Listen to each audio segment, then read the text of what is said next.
everyone, and welcome to another episode of Talk About It Tuesday. My name is Angelica, and we have our very special guest, Stephanie Martinez. Stephanie? Hi. Hi. Hey, Steph. So Stephanie is a very special student of mine. She's been with me for ages, and she's so funny and incredible. And I'm so excited to have her on Talk About It Tuesday. Thank you, Stephanie, for joining us. Thank you so much, Angelica. And actually, I've been with you guys exactly 3 years and approximately 2 weeks. Whoa, the big three. That's so crazy. That is insane. Thank you. It's been a fun ride. It has on my end as well. Thank you. And Stephanie, can you tell the audience a little bit about yourself? I'm Stephanie Martinez, and I live in South Florida. I'm a native of South Florida. I've lived here most of my life. I did live in Minnesota for 7 years. And I like to do various things, such as watching professional sports and playing sports. I also like to dine out. I love to eat seafood, pizza, rice and beans. I like to exercise, particularly walking. And of course, I like acting and improv.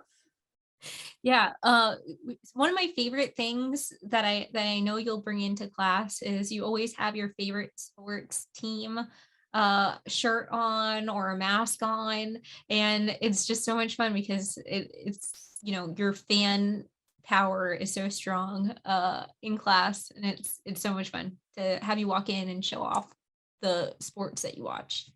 Yes, thank you so much. And I also like to wear This Is Improv things because I feel like I'm part of a team, not a professional team per se, but a professional sports team, but I'm part of a team and I like to represent. So it's the same thing. I like to wear things that I'm proud of. And thanks for saying that. Thank you for saying that. And yeah, Stephanie has since she's gotten her This Is Improv shirts, she's been wearing them in Revolution in class, and it's pretty, it feels really cool. So thanks for being part of the team and showing off too. You're an awesome part of the team. And since we're talking about you being part of the team, where did it all start? How did you start your journey in improv? How did you start your journey with us? How did you just get started with this? I have to say it was like a small seed ever since I was very little, I would say school age. I've always had like this thing for acting and dramatics. I always just like indulge in it. Like I get excited. So it's like almost like watching a football game. I get like adrenaline when I think about it. And I have to say, one of the first experiences started with acting specifically is literally when I was a child. And I still do this to this day. Like I think I did it last night. I will watch a show or a movie. And me and my family members would actually act the scene out or imitate what we're watching. So if it's like a movie about baseball, I'll start like me and my sister and I, or my mother Dorinda and I will just go, like with each other around the room while we're watching it. So that's how it kind of started. Like, I was like, I like this element that I'm doing. So I would say imitating what I'm watching is one of the first things, like first memories of where it started, like one of the first seeds. And then school age, I would say, school projects. So school projects, that's pretty cool. How did that get you started? So I remember like we usually, like there was a lot of projects, like teachers say you could do, what was that? It's like a shoebox, I think diorama. Oh yeah, like a diorama, I think it's called. Like, okay, you have the choice of doing a diorama, a research paper, or a video. And for some reason in my heart, I usually chose a video. Sometimes I did choose the like papers, because I like to write as well. It's something I'm also very passionate about. Mhm. And I would say it started with school projects. And the one that I sticks out in my mind is when Dorinda, my mother, was filming my sister and I. It was a music project. And it was about, like, my research was about classical music versus modern music. So Uh-huh. I dressed in as Mozart, and I'm sure you remember the wig in one of our classes. Yes. Yeah. It was very similar to that. It wasn't the same exact one. So I wore that wig, and then I wrote like things about classical music, and then I would go, like, we would take a shot of me pretending to be Mozart, and I would Oh, say, hey, like, to my sister who wasn't in the camera. I was like, hey, classical music is so great. And then I used to name things about classical music, and then they would stop my scene, and then my sister would then talk about modern music, and she would have modern clothes on, and she would then say, yeah, pop music is also cool because of this. So it became more like an act, and that's I used pretty to cool. enjoy those kinds of things. So I just noticed from then on, and I did like a Spanish project, a project for Spanish class, where I just have an obsession with a wig. I wore the wig again, Mhm. and I was just showing different things, different items in the house in Spanish, and I was like, pretending to, like, interacting with the objects. Like, for example, if I said this is television, televisor or something, and then I would just be like silly watching it, like Uh-huh. pretending, kind of miming, Uh-huh. some reality. So something as small as that That's is. pretty cool. And so parents, if you're wondering how does this all get started? It gets started with watching TV together as a family, movies, and then your teachers giving you these cool opportunities for artistic projects. And it is crazy that you say that, because we kind of forget, right? Like, it all starts there. This is the thing that got me started. And that's pretty fun. Thank you. And it was, and I remember that, like, I had, so my sister and I and my mom, my dad, when we were just all like laughing. It was just like, again, that word adrenaline Mhm. for this, a passion. Mhm. And I'm trying to think of any other projects. Those are the ones that really stuck up. But any opportunity to do a video, I usually do the video. So when did And you transition from, your these little things that told you, like, this is what I like doing this. What made you take the first step into a class or stepping foot on stage? How did that get started? I would say in high school, Uh-huh. my sister Michelle. Okay. So she took something called storytelling, which Mm-hmm. is basically you're telling a story. I remember she did possum, turtle, and a dove, and Uh-huh. and she used to act like a possum and a turtle and a dove, and I was actually coaching her. I was about, I would say, 8 or 9, and my Uh-huh. mother and my dad were there, and we were just coaching her, and I noticed, like, man, this is cool. I like this too. So that was probably a start, like, okay, I'm really interested in this. And by the way, she won second place in the state of Minnesota that year. Yes, in Wow, story. that's insane. That's awesome. And then I would say high school and college, I actually took drama class. So in high school, I would say, like, that, like, one of the other moments I was like, wow, I really like this. Uh-huh. It was in drama in high school, and we did monologue. Something, it was, the subject was, Okay. and I Yes. did Romeo and Juliet Act Uh-huh. 3, Scene 2, and it Okay. was like a very, it was a monologue, and I remember when I did it, like, I was so, like, into it, like, I was into character, like, I wasn't Stephanie Martinez anymore. I felt like, Mhm. so it was just, I was completely consumed with what I was doing. And even my drama teacher noticed, like, wow, you really seem to enjoy what you're doing. Mhm.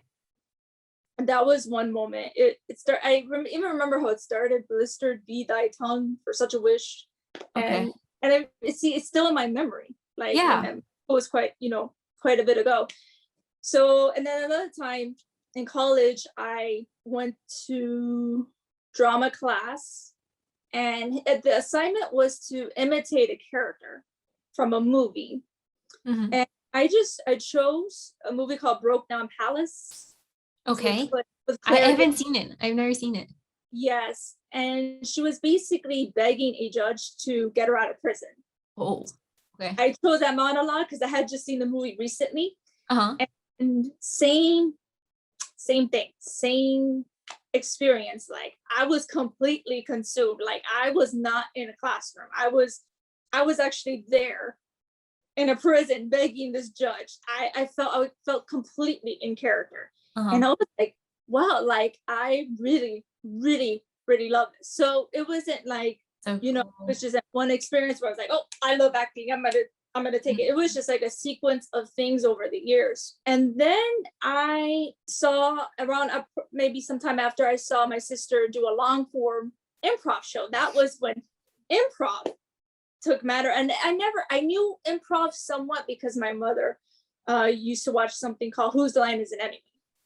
Right. How a lot of people get started. And I did see like Whose Line Is It Anyway? But then I saw my sister do something called long form, and she did like a whole show. It was about an hour or even more. And I noticed like, well, what's this improv thing? It was like a more surreal experience to see it, and live in person. So I was like, well, what's improv? So after that, I then started to take an improv class for about 6 months or so. And we did improvisational exercises. And then eventually, and then that was just for 6 months. And then, then I got the acting / improv bug. And man, I really wish I can find an acting class. So I literally went to the internet and kept typing in acting. And to my surprise, not too many are in this general area where we are. Yeah. And then I'm saying acting. And I'm like, man, I was dying. Like, I actually lost sleep. Like, man, I seriously lost sleep. Yeah. And that's the thing too. Like, first of all, I want to say that it's so cool that so many of your stories involve your sister. Obviously, I have a sister too, so like that's close to my heart. It's so cool that your stories are so intertwined.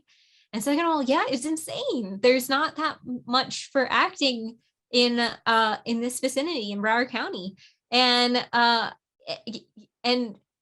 haven't been in the same boat of losing sleep, but like that frantic, like there has to be something. There has to be something by me. There has to be something I can do to help.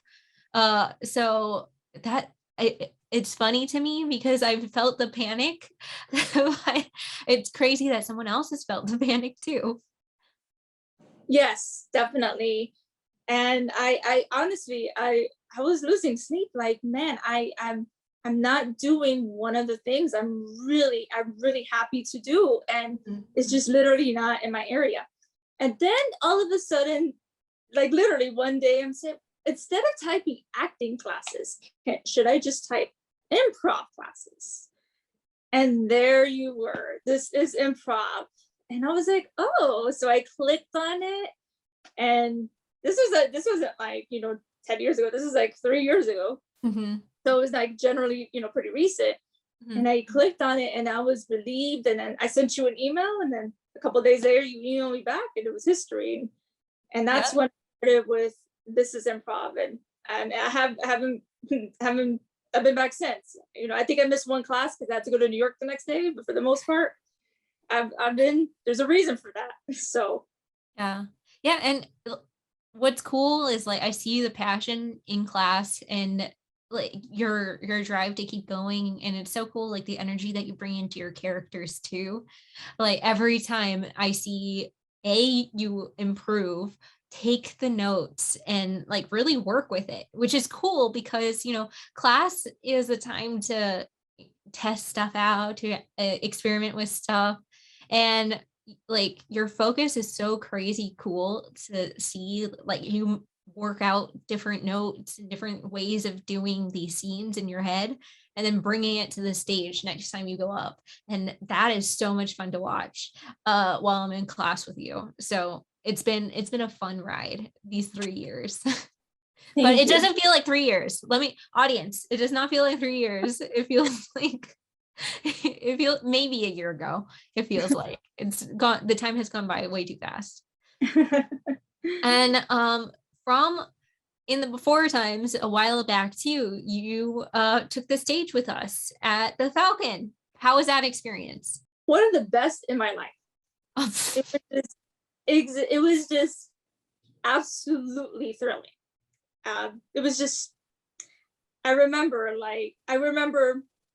my mother was in the audience, mm-hmm. and she said, you did a good job, but you couldn't stop smiling. She's like, don't smile so much, because it was just in my heart. It was a joy. And I absolutely enjoyed performing the things that I learned in your class. And when I was on stage, I was just very happy. I remember the scenes were a game called Experts, where I pretended to be, somebody like a career. I think it was a dance instructor, and then I started dancing with you on stage, and I just had a time of my life. I remember some of the other games. I'm trying to remember exactly the games, but I remember it was a while ago at this point. It was a while ago. Even though we refused to believe it was a while ago. It was a while ago as well. Yeah. But it was exciting. And it was so much fun meeting Dorinda too. She's a wonderful human being. So thank you for letting us meet her. Yes, she loves. She's like, how's Angelica and Alexandra? Based off of all of your experience in classes and improv now, 3 years of experience is a lot. It feels like it's a 1, 2, 3 type of thing, but as far as improv and performance goes, that's a lot of time. What's a piece of advice that you would give someone who is starting out, who is having trouble with improv or any form of performance? 3 words: just do it. And I'm being completely honest. Just do it. In fact, I'm a person who still generally likes to plan things out. I still like to plan things out. But in the past, like doing improv was somewhat of a challenge, because it is something you don't plan at all. So of course that's a scary thing for most people. Mm-hmm. So that's why I say just do it. Don't think about it. Just go in there. Don't worry about making a mistake. That's one of the wonderful things about improv. You could just you literally say what's on your mind and you keep going. You don't stop. You can just show, you can show your character through improv. You can show who you are. And it's so cool to hear that you feel that way too. And it's funny how many times that we hear, just do it. Sorry, Nike. But so many people, that's what they say, to just do it. And so it's funny to hear you say it too. It's like probably the 3rd time I've heard it. So awesome. Thanks, Steph. It is time for our very special segment, the taco questions.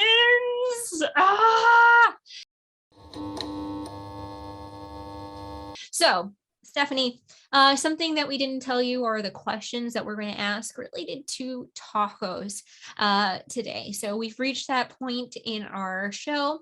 And what I've done is I've pulled some frequently asked questions from the internet regarding tacos for our segment today. So I'm just going to go through these questions and ask your opinion. Okay? Sounds good. Question number 1. True or false? Are tacos junk food? False. False. Why do you say false? They have a small part of what you need according to the food guide pyramid. So you have your meat, which is your protein. You have the tortilla, which is your carb. And you have beans, which is protein and potassium. So you have a combination all in one. Awesome. Woo! You would be correct. The internet says that junk food refers to food that's completely non-nutritious, and that makes it bad for you. But tacos don't qualify as junk food under the definition because they're fairly nutritious. They, like you said, stating the elements of the food pyramid that are needed. And in addition to that, you can put anything you want in a taco. So you can make it as healthy or as unhealthy as you'd like. So false. Great job. Woo! Question for you, your opinion. Are tacos a sandwich? Yes or no? No. No? Why aren't tacos a sandwich? My personal experience with a sandwich is typically 2 slices of bread with a protein in the middle. And usually a taco is a hard shell elements. And it just, like, if I were to go to a sandwich shop, I would not look for a taco. I would look for 2 pieces of bread with some kind of meat, or maybe peanut butter and jelly. Okay. I would personally consider it a sandwich. All right. According to the internet, they agree. Sandwich is something with bread. However, tacos are made with either soft or hard shells, so they don't necessarily, according to the internet, qualify as sandwiches. Awesome. Why do you enjoy tacos on a personal level? The internet has asked many people. What do you enjoy about tacos? One word: beans. I love, as I said earlier, I love rice and beans. So just anything for the most part with beans, I'm gonna love.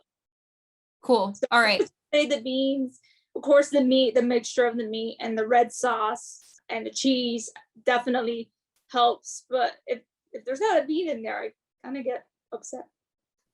Awesome. And that's what the internet says. The internet says we can add anything we want to a taco, and that's what makes tacos so good. And now you know the way to Steph's heart. Make a taco with beans in it. Now, for our final question. What are better, tacos or burritos, in your opinion? Burritos. Why? Burritos, because tacos, as much as I do like them, I still say it's practically like a chip with meat and beans and red sauce. But a burrito is just soft. It melts in your mouth. It's actually one of my favorite things. Like when I go to fast food, and my favorite things is pizza. And I have to say the other one is a burrito. All right. So more beanie. For me, it's more beanie. More beanie. So let me ask you this, based off of what you said, if I said this in an article, Steph says, why eat tacos? Might as well eat nachos. That's your opinion? Sure. Why not add a chip and more cheese and chips in your life? It's pretty much the same thing, in your opinion. Not exactly the same, but it resembles, which makes the burrito a better meal for you. Right. Okay. All right. So thank you so much, Steph. Thank you for our conversation. Thank you for answering these questions, and thank you for succeeding in the taco questions. Yes. And actually, I was thinking as you were speaking about how you would convince a person about improv. I just wanted to add that because if anyone's watching and kind of on the fence, I would say my experiences on stage and in class, I've never felt such teamwork. So there's a concept in improv called yes and, where you and your scene partner have to agree with each other and add something. So yes, you agree with your partner and then you add to the scene. And it's just really great that it's an opportunity to find common ground with other people. I think it's community. I think improv increases confidence. Like going on stage, for example, completely increased my confidence. So I would also say if you're an actor trying to pursue acting, I would say like the actual improvisational scenes may not be exactly what you'll encounter doing a movie or commercial, because you do have scripts but it does make your acting, I feel like it improves your acting, because like more recently after I've taken the class, when I do like my little acting scenes at home with like my family, they're like, wow, you actually improved in your acting. So I would just say, again, just do it. Thank you, Steph. Thank you so much for saying that.